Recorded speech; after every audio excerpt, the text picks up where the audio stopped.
हमारे YouTube channel में आप सभी का स्वागत है। आप सभी को हमारी तरफ से राम राम।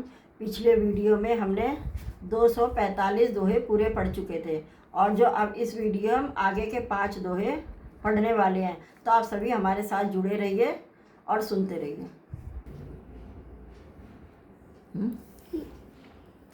जाने सो अवसर सिय तब पठई जनक बोलाई, चतुर सखी सुंदर सकल सादर चली लवाई। मतलब जब अवसर जानकर जनक जी ने सीता जी को बुला भेजा, तब चतुर और सुंदर सखियाँ आदर पूर्वक उन्हों लिवा चली। सिय शोभा नहीं जाई बखानी, जगदम्बिका रूप गुणखानी। उपमा सकल मोही लघु लागी, प्राकृत नारी अंग अनुरागी।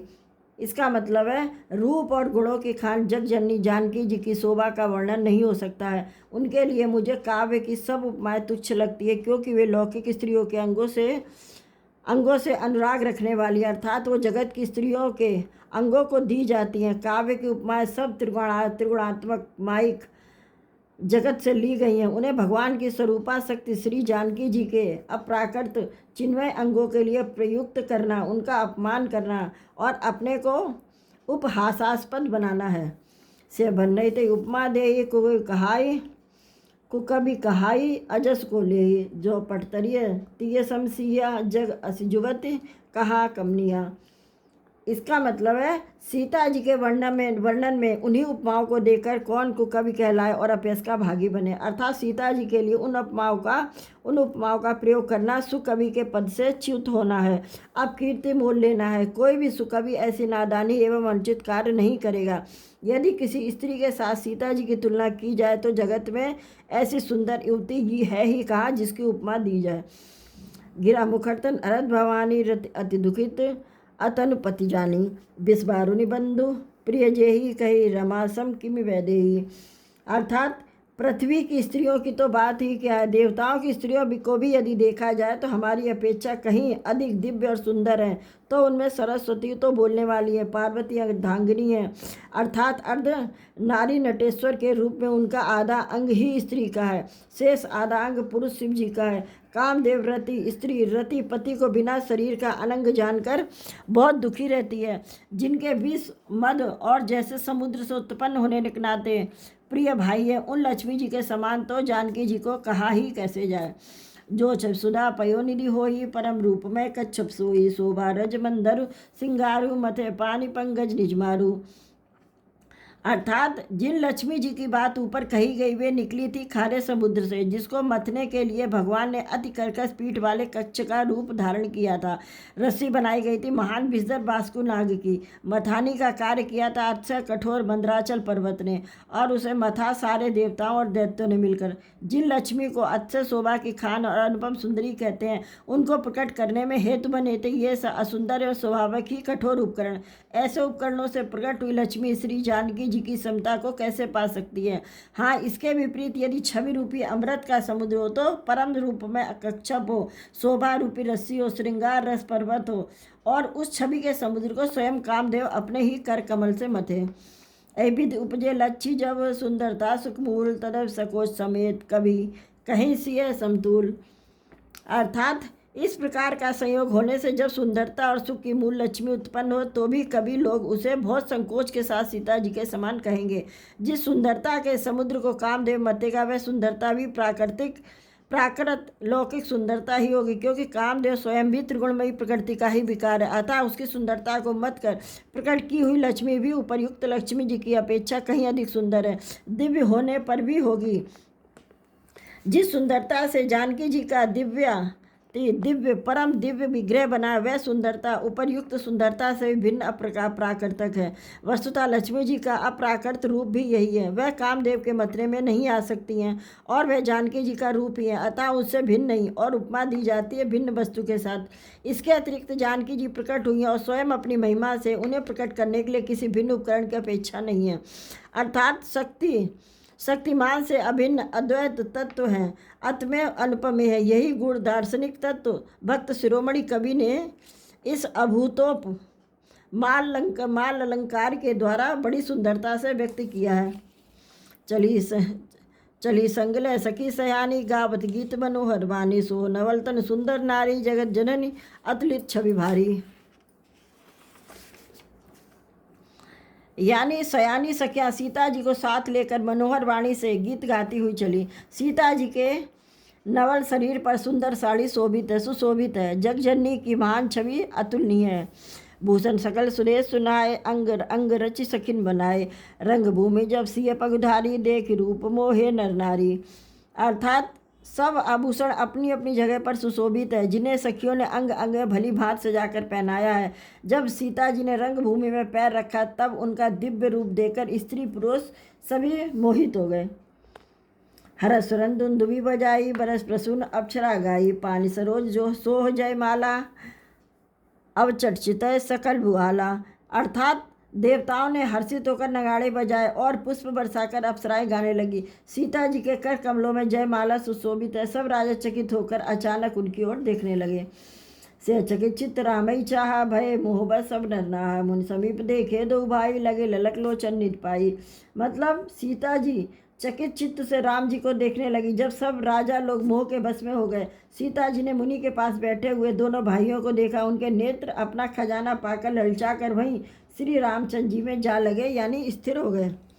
गुरजनलाल समाज बढ़ दे किसी सक्षान, लाग बिलोकन सखिन तब रघुबर रघुबीर उरान। अर्थात परंतु गुरुजनों की लाज से तथा बहुत बड़े समाज को देखकर सीता जी सकुचा गई और श्री रामचंद्र जी को हृदय में लाकर सखियों की ओर देखने लगी। राम रूप अरसिय छवि देखे, नर नारायण पर हरि निमेषे सोचे। सकल कह सकुचाई, विधि सन विनय करई मन माही। यानी श्री रामचंद्र जी का रूप और सीता जी की छवि देखकर स्त्री पुरुषों ने पलक मारना छोड़ दिया। सब एकटक उन्हीं को देखने लगे। सभी अपने मन में सोचते हैं पर कहते सकुचाते हैं। मन ही मन वे विधाता से विनय करते हैं। हर बेगी जनक जड़ताई, मति हमारी अजदेही सुहाई। बिन विचार पण तज नर नाहू, सिय राम कर करे विवाहू। अर्थात हे विधाता, जनक की मूढ़ता को शीघ्र हर लीजिए और हमारी ही ऐसी सुंदर बुद्धि उन्हें दीजिए कि जिसे बिना ही विचार किए राजा अपना प्रण छोड़कर सीता जी का विवाह राम जी से कर दें। जग भल कहीं इस भाव सब काहू, हटके ने अंतहु उड़दाहू। यहीं लालिसा मगन सब लोगू, बरसावरो जान की जोगू। अर्थात संसार उन्हें भला कहेगा, क्योंकि यह बात सब किसी को अच्छी लगती है। हट करने से अंत में भी हृदय जलेगा। सब लोग इसी लालसा में मगन हो रहे हैं कि जानकी जी के योग्य वर तो सांवला ही है।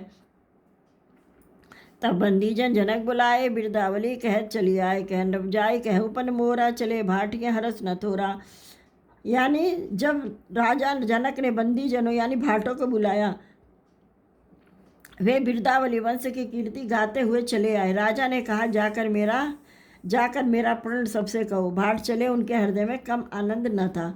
बोले बंदी बचन भर, सुनो सकल महिपाल। पन विदेह कहीं हम, भुजा उठाए विशाल। अर्थात भाटों ने श्रेष्ठ वचन कहा, हे पृथ्वी की पालन करने वाले राजागण सुनिए, हम अपनी भुजा उठाकर जनक जी का विशाल प्रण कहते हैं। द्रप भुजबलु विदु, शिव धनु राहु, गणों कठोर विदित सब काहू। रावण बानु महाभट भारे, देखिए सरासन गवई सिधारे। अर्थात राजाओं की भुजा का बल चंद्रमा है, शिव जी का धनुष राहु है, वह भारी है, कठोर है और यह सबको विदित है। बड़े भारी योद्धा रावण और बाणासुर भी इस धनुष को देखकर गौ से यानी चुपके से चलते बने। इसे उठाना तो दूर रहा, छूने की हिम्मत तक नहीं हुई। सोपुरारी को दंड कठोरा, राज समाज आज जोई तोरा। त्रिभंजय समेत वह देही, विनय विचार बरई हटते ही। अर्थात उसी शिव जी के कठोर धनुष को आज इस राज समाज में जो भी तोड़ेगा, तीनों लोकों की विजय के साथ उसे ही जानकी जी बिना किसी विचार के हठपूर्वक वर्ण करेंगी। सुनिपन कर सकल भूप अभिलाषे, भटवानी असिय मन राख माँ के। परिकर बादी उठे अकुलाई, चले इष्टदेवन सिरनाई। अर्थात प्रण सुनकर सब राजा ललचा उठे। जो वीरता के अभिमानी थे वे मन में बहुत ही तमतमाए, कमर कसकर अकला कर उठे और अपने इष्ट देवों को सिर नवाकर चले गए। तमकता कि तक शिव धनु धरही, उठई न कोटि भांति बलु करही। जिनके कछ विचारु मन माही, चाप समीप महीप न जाई। अर्थात वे तमक कर बड़े ताव से शिव जी के धनुष की ओर देखते और फिर निगाह जमकर उसे पकड़ते। करोड़ों भात से जोर लगाते पर वह उठता ही नहीं। जिन राजाओं के मन में कुछ विवेक है वे धनुष के पास जाते ही नहीं। तमक धरे धनु धनु मूढ़ नभ उठे न चले लाज, लजाई मनहु माई भट बाहु बल अधिक अधिक गरवाई। अर्थात वे मूर्ख राजा तमक कर किटकिटा कर धनुष को पकड़ते हैं, परंतु जब नहीं उठता तो लजाकर चले जाते हैं। मानव वीरों की भुजाओं का बल पाकर वह धनुष अधिक अधिक भारी होता जाता है। भूप सहस दस एक ही 12 लगे, उठावे टरे नटारा डगई न शंभु सरासुन कैसे कामी बचन सती मन जैसे। अर्थात तब 10,000 राजा एक ही बार धनुष को उठाने लगे तो भी वह उनके टाले नहीं टलता। शिव जी का वह धनुष कैसे नहीं दिखता, जैसे कामी पुरुष के वचनों से सती का मन कभी चलायमान नहीं होता है। समरभ भय जोगु उपहासी, जैसे बिन विराग सन्यासी। कीरत विजय वीरता भारी, चले चाप कर बारस भारी बरबसहारी। मतलब जब सब राजा उपहास के योग्य हो गए, जैसे वैराग्य के बिना सन्यासी उपहास के योग्य हो जाता है। कीर्ति विजय बड़ी वीरता, इन सबको वे धनुष के हाथों बरबस हार कर चले गए।